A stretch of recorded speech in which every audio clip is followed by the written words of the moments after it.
ভিডিওରେ ଆମେ ଯେଉଁ ଜାଗାକୁ ଯାଉଛେ ଏଇଟା ଆମ ରାଜଧାନୀରୁ ମାତ୍ର 12 କିଲୋ। ଦେଖନ୍ତୁ ରାସ୍ତାରେ ହାତୀମାନଙ୍କର ପାଦ ଚିହ୍ନ ପଡ଼ିଛି, ତାମାନେ ହାତୀମାନେ ଏପଟେ ଯାଇଛନ୍ତି। ଏବେ ତ ଆସିକି ପାଣି ପିଇକି ଗଲେ, ଆସିକି ସେ ଯେଉଁ ଉପର ମୁଣ୍ଡରେ ଗୋଟେ ଘର ଅଛି, ସେଇଠୁ ଆସିକି ପାଣି ପିଇକି ତା ପାଇପ୍ ଛିଡ଼େଇକି ନେଇକି ପଳେଇଲେ। ଆରେ ବାପ ଏଥିରେ ବସା ଉଠା କରୁଛନ୍ତି। ନମସ୍କାର, ଜୟ ଜଗନ୍ନାଥ ଦର୍ଶକ ବନ୍ଧୁ। आशा करे आपण मैंने समस्ते भलरे थे।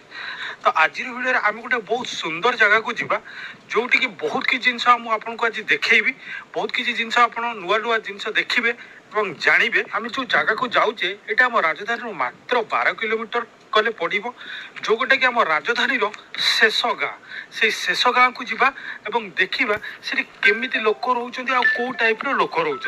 तेणु भिडियो बहुत जबरदस्त हम, जमा अधार स्किप करतुनि। आ जो मैंने मो चैनल नुआ अच्छा चैनल टी को जल्दी जल्दी सब्सक्राइब करदे, बेल लाइक बटन दबाइबा को जमा ही भूलिबेनी। तो चलतु डेरी न करी से जगह को जीवा और से गाँ को देखा। देखो दर्शक तो मुझे सेठू आसिक रास्तार सीधा चलती, यही रास्ताटी आमर चंदका जंगल मझिरे देकरी आज आमर जो डेस्टिनेशन ये लिखाई देखूँ भालुगाँ। यूँ 2.5 किलोमीटर गले आमर से डेस्टिनेशन पहुँचब। ये जो रास्ता ए जंगल मझिया मझी दी जापटे डाण पटे भी गोटे रास्ता अच्छी, बाँ पटे अच्छी, किंतु आमको बाँ पटे जीवार अच्छी।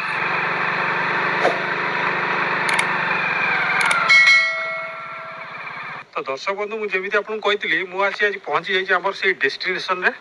ये डेस्टिनेशन टी हूँ आम राजधानी भुवनेश्वर मात्र 10 ରୁ 12 किलोमीटर गले ये गोटे छोट गाँ टी आसे। से गाँव में मात्र 3 ରୁ 4ଟି घर। तो चलतु जीवा देखा से गाँव जो 3 ରୁ 4ଟି घर अच्छी, से घरे लोक मैंने केमिति रहउछन्ति, केमिति तांकर जीवन यापन, तांकर जीवन चर्या, डेली जीवन केमिति से माने अतिबाहित करछन्ति, से सब जिनस आमे देखिबा। तो चलतु आउ मते हेल्प करिया को मो सहित हमरो अछन्ति भाई भौ सिंह तांग ना। तो भाई भी हमको डिटेल देखेबे, कहीं ना एटा बहुत पूरा निपट मफसल गाँ अच्छी। तो चलतु भौ सिंह भाई सहित देखा एमाने केमिति रहउछन्ति, केमिति एमानकर घर जीवन चर्या। चलतु जीवा देखा।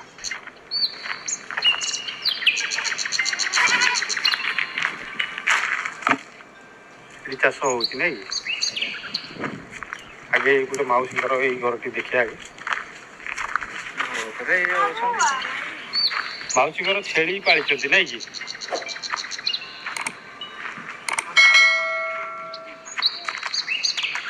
छेली कुकुड़ा सब पाली रोसई ये रोचे ना कि मौसी बस सहित कथा यहाँ मौसी खटिया नहीं कि। हाँ मौसी ये केमी कौन चलुँच कौन केमती कौट पैसा आमको गले पैसा आछी नले नाही, एटी तो किसी सुविधा नाही। अरे डेली काम मिलुची? डेली नो बहुत दिन केते बळे मिलियो। हां सेही भुवनेश्वर जीवा पड़ुची नहीं? कहले केते टका मिलुची मौसी? 350 400 से भीतर मिलुची दिन को। बाकी रहला हमर छेली कुकुड़ा एगुडा सब पाली कि किछि बिक्री की करी चलुचती हो? ये को 4-5 मास रे तरे बिक्री हुए नले नाही, गराठी आसले बिक्री हो ना।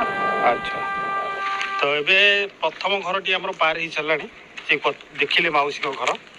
तो आम ए भैसिंह भाई घर जा पहुँचा। यहाँ हूँ घरटा मुझे देखा देखु।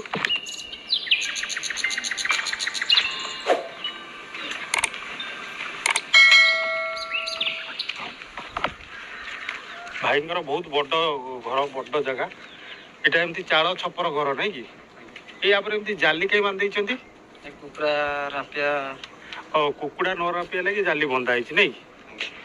हाँ यहाँ घर मैंने यार भितर आप रोच आई घरटा बसा उठा लगे नहीं कि ये बसा उठा कर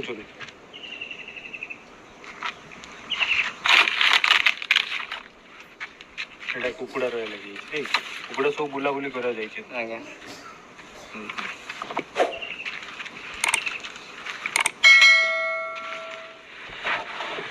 घर टी रोच नहीं कि वर्षा पवन बेले तो डर लगुत। लाइट अच्छी ना नहीं इलेक्ट्रिक अच्छी इलेक्ट्रिक मिल जाए नहीं कि ये टोटाल केते जन लोक रोच ये घर 4 जन रोच।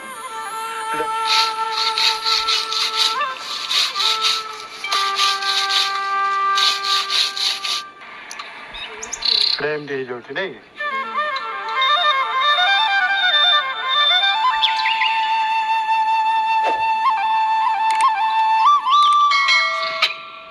ବର୍ଷା ହେଲେ ପାଣି ଗଦା ହଉଛି ତ ଦର୍ଶକ ବନ୍ଧୁ ଆପଣମାନେ ତ ସବୁ ଶୁଣିଲେ ଆଉ ଦେଖିଲେ ଯେମିତିକି ଏ ଭାଇଙ୍କର ଘରର କାନ୍ଥ ନାହିଁ। ତ ଆଗରୁ ମୁଁ ଆଉ ଗୋଟେ କଥା ଯେମିତି କହିଥିଲି ଏ ଗାଁର ଆଉ ଗୋଟେ ଦୁଃଖ ହେଉଛି ଏଠି ସବୁବେଳେ ହାତୀମାନେ ହିଁ ଆସନ୍ତି। ଚାଲନ୍ତୁ ଏଠି ଜଣେ ଭାଇ ଅଛନ୍ତି ତାଙ୍କ ସହିତ କଥା ହେବା ଏ ହାତୀମାନଙ୍କ ବିଷୟରେ। ବାହାରୁଛନ୍ତି ଏବେ ବି ବାହାରୁଛନ୍ତି? ହଁ ଏବେ ବାହାରୁଛନ୍ତି।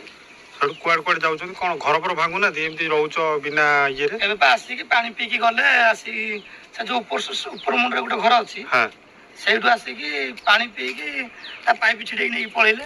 ଆରେ ବାପରେ ବାପ। ଏ କଦଳୀ ଗଛ ଆଉ ଜଣଙ୍କର ପଣସ ଗଛ ସପୁରୀ ଗଛ ପଣସ ଗଛ ଭାଙ୍ଗିକି ପଣସ ଖାଇକି ପଳେଇଲେ। ଆଉ ସପୁରୀ ଯୋଉ ଲଗେଇଥିଲେ ସେ ସପୁରୀକୁ ବି ଖାଇକି ପଳେଇଲେ। ତ ଦର୍ଶକ ବନ୍ଧୁ ଆପଣମାନେ ଦେଖିଲେ ଆଜିର ଭିଡ଼ିଓରେ ଆମ ରାଜଧାନୀରୁ ମାତ୍ର 12 କିଲୋମିଟର ଦୂରରେ ଲୋକମାନେ କେମିତି ରହୁଛନ୍ତି ଆଉ ସେମାନଙ୍କର ଜୀବନଶୈଳୀ କେମିତି ଟାଇପ୍ର। ଆଜି ବି ଲୋକ ସେଇ ଗାଉଁଲି ଟାଇପ୍ର ରହୁଛନ୍ତି। ତ ମୋର ଭିଡ଼ିଓର କରିବାର ଯଥାର୍ଥ ଏଇଟା କି ଖାଲି ସହରଟା ଚକଚକ ହେଲେ ହେବନି, ଗାଁଟା ବି ଟିକେ ଚକଚକ ହେବା ଦରକାର। ଦେଖନ୍ତୁ ଏ ଗାଁର ରାସ୍ତା ଦେଖନ୍ତୁ ଏବେ ବି କୌଣସି ଜାଗାରେ ପକ୍କା ରାସ୍ତା ନାହିଁ, ସେଇ କଚ୍ଚା ରାସ୍ତା।